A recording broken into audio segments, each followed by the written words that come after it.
La muhimu zaidi si ni mambo ya maendeleo, si ni mambo ya maendeleo. Mheshimiwa Rais, unajua naibu wa rais alisema kuhusu wale wa upinzani, na hivi majuzi unajua waziri wako Bwana Upio, waziri wako Bwana Kabogo na mimi tulikuwa pande ile, lakini sasa tuko hapa. Ni sawa tukiwa broad based government. Na niwaeleze, nilizania pengine waziri Upio atasema hata yule kingara wetu wa pande ile Mheshimiwa Raila Odinga hata yako wapi? Hapo. Kwa sababu kitu ya muhimu si kuhangaisha rais, ni kuunga rais mkono, Kenya iendelee mbele.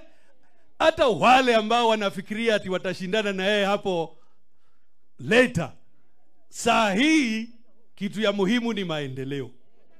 Nimalize ni kusema hivi, Mheshimiwa Rais, wajua huko in Nyeri there, zamani kulikuwa soko fulani, na hiyo soko kulikuwa kidogo na mtu mambo yake si timamu, na karibu na soko kulikuwa mahali watu wanaoga.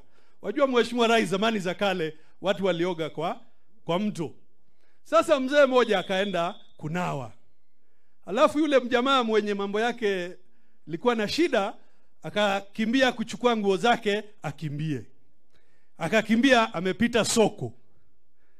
Ile inafaa sio ule mzee kukimbizana na huyu, kwa sababu mkipita soko inaweza kuwa mtu hataeleweka ni gani timamu na ni nani nini ako na shida. Kwa hivyo Mheshimiwa Rais, wewe chapa kazi, wachana na watu ambaye